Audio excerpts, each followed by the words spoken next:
Satish Kumar อาจารย์สุรักษ์ศิวรักษา Honorable Monk, distinguished guests, ladies and gentlemen, on behalf of Indian Studies Center of Chulalongkorn University, I would like to welcome all of you to the second Mahatma Gandhi Memorial Lecture on Sustainable Development. The idea to have this memorial lecture dated back many years ago when some lecturers of Chulalongkorn University tried to establish a Gandhi Memorial Lecture. Unfortunately, they only succeeded in organizing some lectures on Mahatma Gandhi on occasional basis.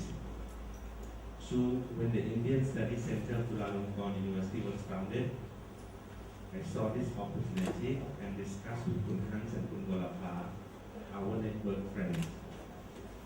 Last year, of course, in the first year, we successfully inaugurated the first Mahatma Gandhi Memorial Lecture. Our key speaker last year was Vandana Shiva. Like last year, this year we have been blessed by another key speaker, Shri Satish Kumar of Schumacher College. I will not be mentioning about his prominent qualities as Ajahn Sulak Sivaraksa. In a few minutes from now, will be introducing him to all of us. Among the many important objectives of Mahatma Gandhi Memorial Lecture on Sustainable Development is for all of us to pass down knowledge of Mahatma Gandhi to the new generation. Gandhi was an important man who had stood tall to uphold the many principles including ahimsa and satya. These principles were not only to delegitimize the British Raj in India, they were also to provide clear guidance on how a country like India should develop to avoid structural violence.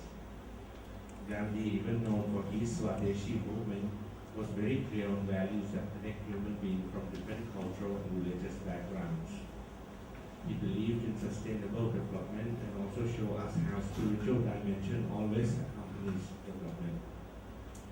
In today's world of neoliberalism, where consumption or perhaps overconsumption is held high, we also believe that Gandhi's values of simplicity is much needed than before. The GDP growth-based model is not working as it seeks no justice to the Mother Earth. The consumption world today is marred also with conflicts all over the world. Whether it is genocide, political chaos, many have now seen that representative democracy based on neoliberal capitalism is harming us. Our earth is incapable of providing resources based on greed. Today's memorial lecture on Gandhi Visions of Our Time, Soil, Soul and Society by Shri Satish Kumar will for sure help us see how Gandhi Vision is relevant to our time. I express my sincere gratitude for him for traveling to this special lecture. It is very special as the political situation in Thailand makes it so special as well. I'm very delighted also that his book Earth Pilgrim is translated to Thai so that those who cannot access this piece of excellent reading in English may now enjoy to do so. Once again, I would like to thank Satish Kumar for delivering this memorial lecture for us today. I thank Ajahn Sulak, our patron who has always stood behind us and today provide us this venue when we encounter emergency. I thank Kun Hans and Kun Golapa, Kun Meet, Kun Bia, Kun Nat, Kun On, and many others who have devoted their time in making this lecture happen. Thank you very much. And because of the political situation, our assigned MC could not come also today. So I will be functioning as the Director of Indian Studies Center and MC for you as well. So I hope this is the most memorable Mahatma Gandhi lecture on sustainable development. Okay. Now I would like to request our honorable monks if they could provideทยาลให้กับ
invite Ajahn Surak.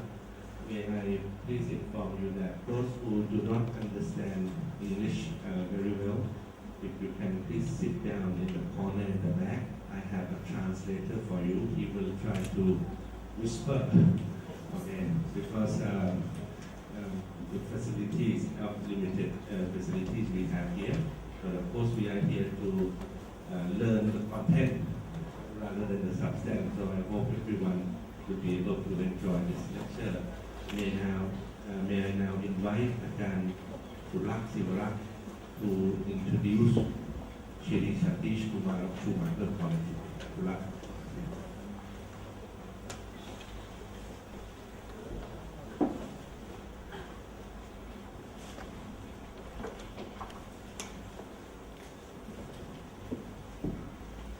Before I introduce Satish, I would like to explain briefly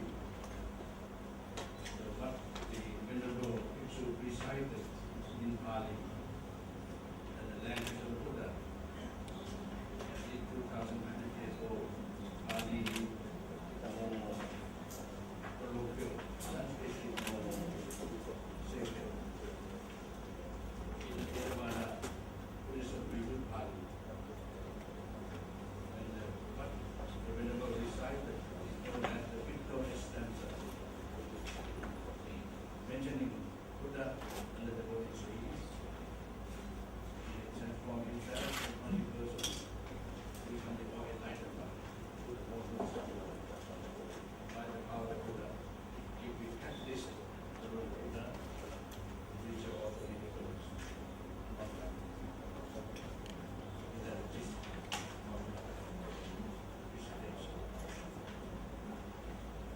and as you know, Pali is the language of Southern School Buddhism, Sanskrit is Northern School Buddhism, but Sanskrit disappeared.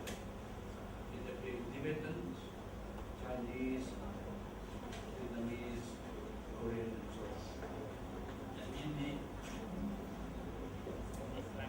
Tibetan tradition, the most famous mantra is the one supposed to belong to Avalok Sesora Bodhisattva. Avalok Sesora Bodhisattva is the personification of the compassion of Buddha. And the famous mantra is Om Mani Padme, which has read roughly the jewels in the lotus.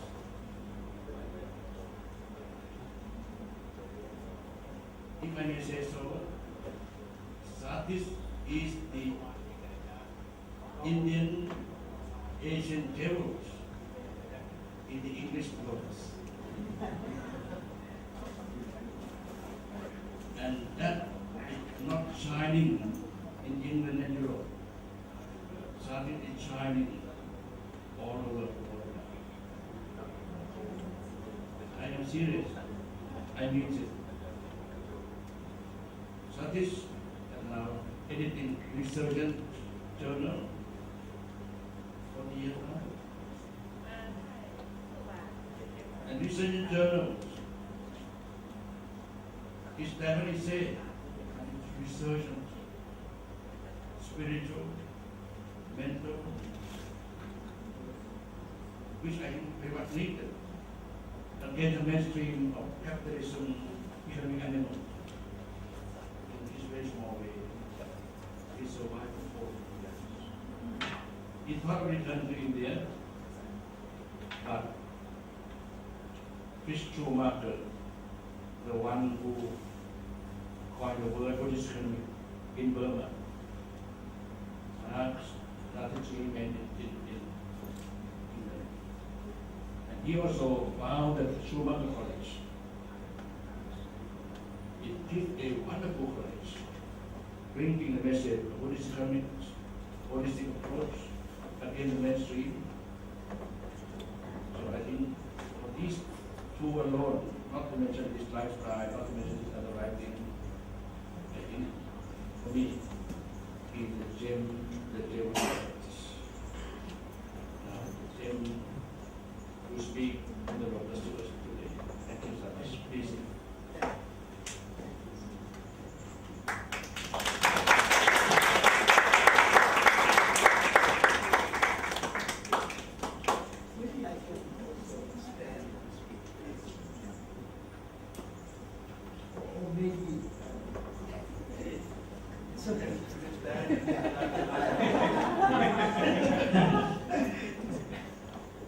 many ways to meditate.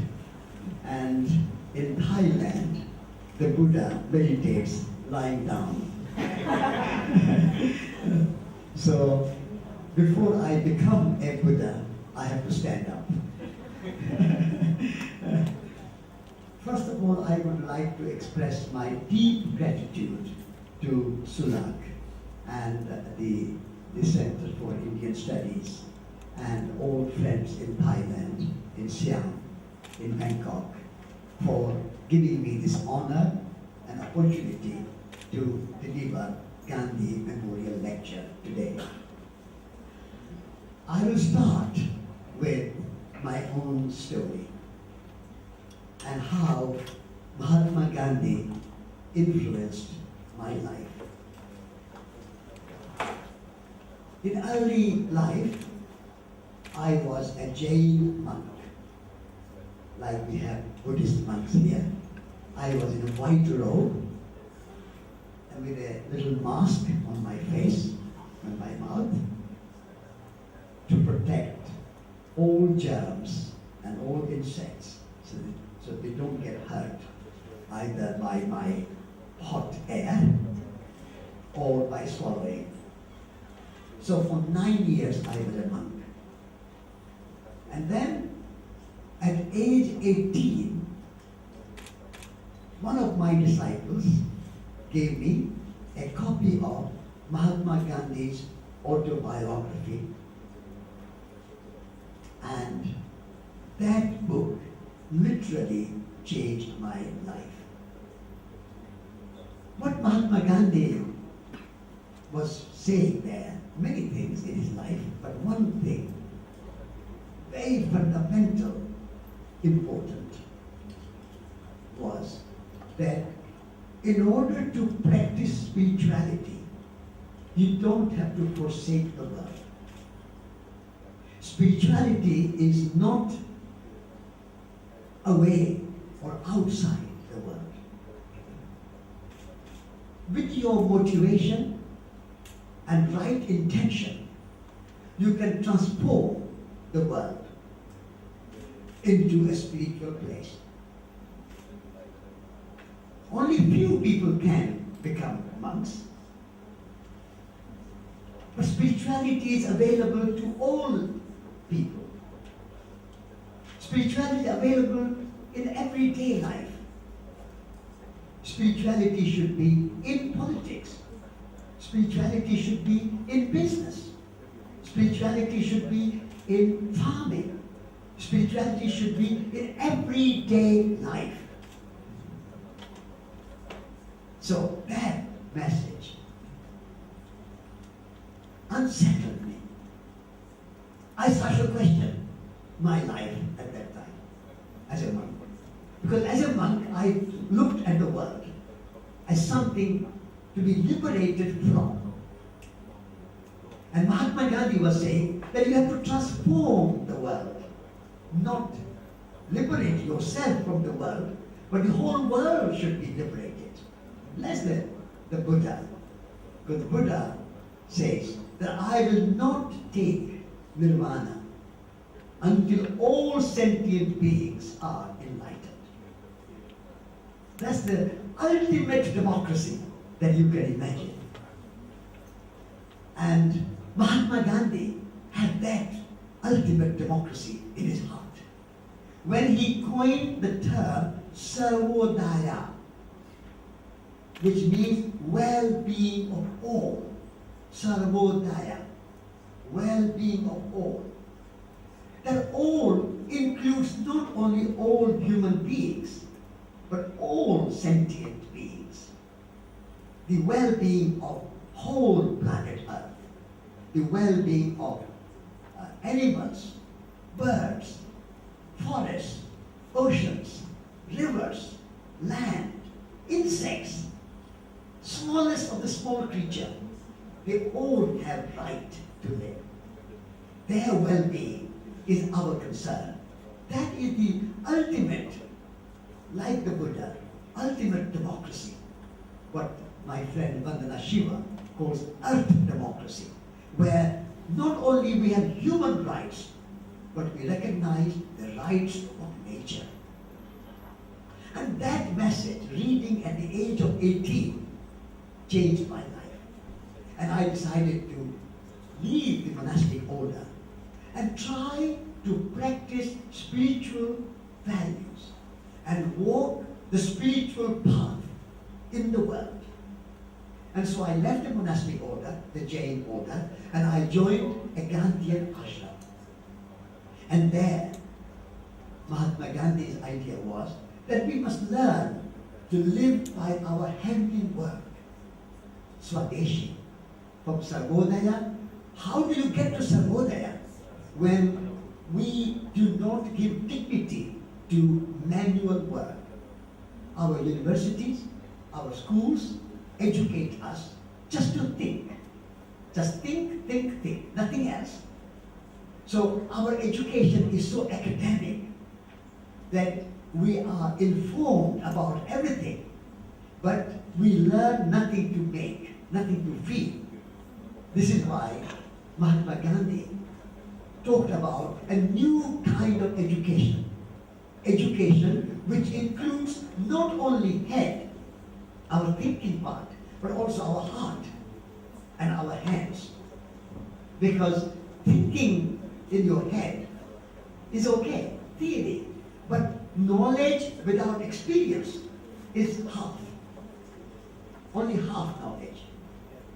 Complete knowledge comes when your knowledge is practiced, experienced. So knowledge and experience are the two wings of one bird. And at the moment, our young people who are educated only head, knowledge, knowledge, knowledge, and no experience, they are flying with one wing. And so, head, heart, feelings. Do we teach our young people to feel respect, feel compassion, feel a sense of beauty, a sense of unity of all life, a sense of truth? All these values don't come through technological information or your business school or your scientific study. They come when you feel in your heart. So head and heart, these are the two important aspects of Gandhian education. But that is not to stop there. Because as a monk, I was learning to feel, learning the heart qualities. I was learning to be compassionate, to be respectful, to appreciate and celebrate life. But Gandhi added a third dimension to his education for sustainability. And that sustainability is when we are able to make something with our hands. These two hands are a great gift of nature to all living beings, all human beings, particularly human beings, that we have hands. We can make something. Nowadays, when our students come out of universities and schools, they can maybe use their hands to use their computer or a keyboard or iPhone or something, a smartphone. But apart from that, what do we do with our hands? What do we do with our hands? Gandhi said, every educational institution, the small schools and universities, must teach children to use their hands to make something. With our hands, we have a power of transformation. We can take a piece of clay and turn it into a beautiful pot. We can take a piece of wood and take it into a beautiful furniture. We can take mud and straw and wood and bamboo and turn it into a beautiful house. We can take cotton or wool or silk or linen and make it into beautiful clothes. We can make those things by hand. So sustainable economics of Gandhi is in that Swadeshi, which he introduced from the educational level. Sustainability doesn't start once you have given up your school and university and you are in business or you are in economics, then sustainability begins. For Mahatma Gandhi, sustainability begins at the early stage of life. When you are a young person, you learn. And so Swadeshi became part of educational system of Mahatma Gandhi. And if we are to create a sustainable future, then we have to shift our emphasis and our lifestyle from being mere consumers to being makers. We are not just consumers, we are creators. We are co-creators. In the Hindu philosophy of creation, creation is not an historical event. Big Bang, so many billions of years ago, happened. Or God created the world in 7 days, and then, or 6 days, and then on the 7th day, he went to rest, and he's still resting somewhere behind the clouds. The Indian idea, the Hindu idea of creation is not a historical event, but a continued process. Creation is happening all the time. This is called dancing Shiva. If you go to India, in this, particularly South India, you see the beautiful statue of dancing Shiva. So the creation is a dance of Shiva, dance of divine dance. So my hands moving, it's a dance of Shiva. My lips moving, dance of Shiva. I'm walking on the earth, dance of Shiva. The trees moving from a seed to plant, to tree, to branches, to leaves, to blossom, to fruit, to seed again. That's a dance of Shiva. All the time creation is happening. And we all need to be participants in that creation. We are co-creators. Co-evolution, co-creation is our project, human project. And so we need to bring back that idea that education must be of head, heart, and hands. And particularly, heart and hands are missing, and therefore we need to put more emphasis on that. Even head, the education of head today, we have so much information and so much knowledge. It's a very limited knowledge, very limited information.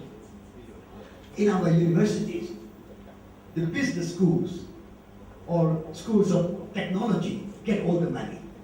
And when it comes to arts, history, philosophy, religion, music, dance, there's no money. Always cut.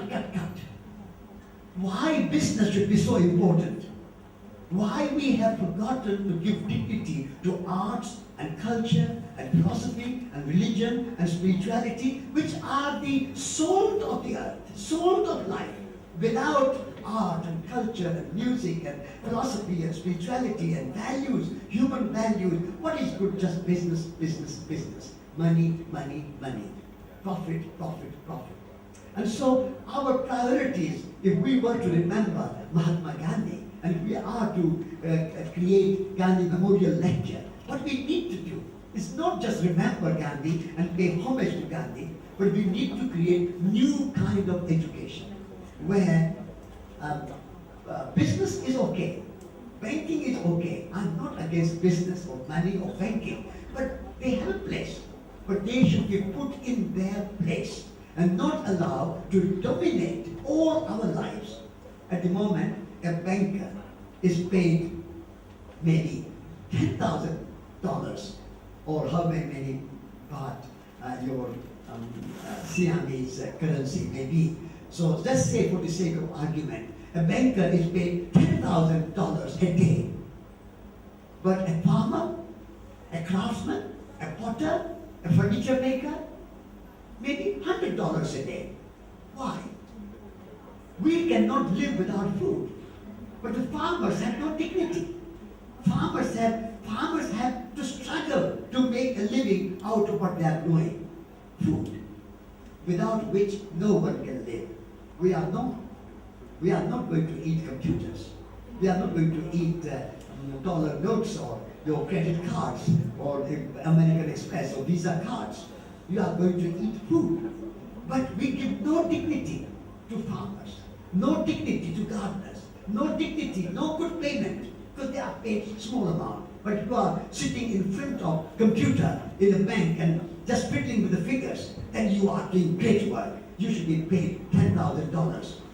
I would suggest that if economics designed by Mahatma Gandhi, a farmer, a grower, a gardener, a craftsperson, a potter, a furniture maker will be paid $10,000 a day, and banker will be paid $100 a day.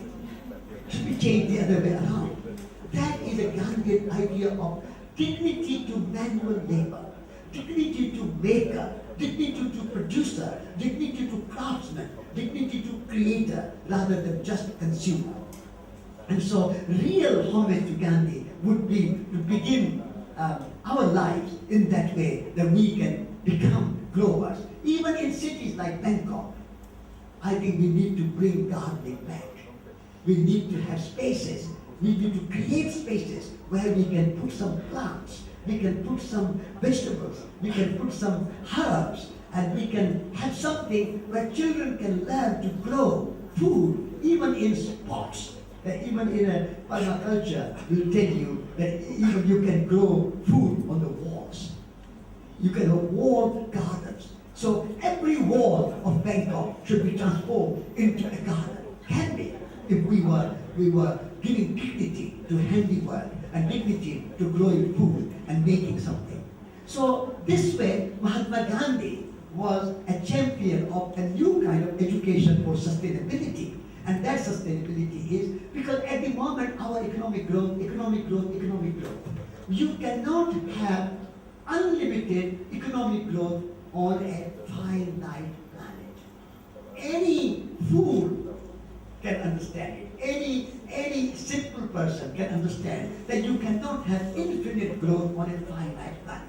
But at the moment we think growth without any end. And what that growth means, more infrastructures, more airports. I mean, Swarnabhumi, your new airport, I came yesterday, and the big sign there, Pride of Thailand. I said, wow, this airport is Pride of Thailand. What happened to all the Thai culture? What happened to all the Thai dance and music and poetry and temples and spirituality and philosophy and all the great values of Thailand you are not proud of. You are proud of this glass and steel and concrete structure. Pride of Thailand. When you have built these airports and railways and roads and buildings and business centers, high-rise buildings all over Thailand, then what will be the economic growth? Where will you grow again? Economic growth is not the idea of Mahatma Gandhi. Mahatma Gandhi's idea is Sarvodaya, which means growth in well-being. Growth in well-being, not economic growth. What is the purpose of economic growth? Why economic growth? What do we want from economic growth? What is it for? We don't ask that question. Economic growth is based on two things: envy and greed. Those who do not have, envy those who have. So poor envy the rich. Person who has only motorbike envies a person with a car. And a person who has a small car envies to have a big car. And the person who has a one car envies to have somebody who has a two cars. So our economic growth of modern times is based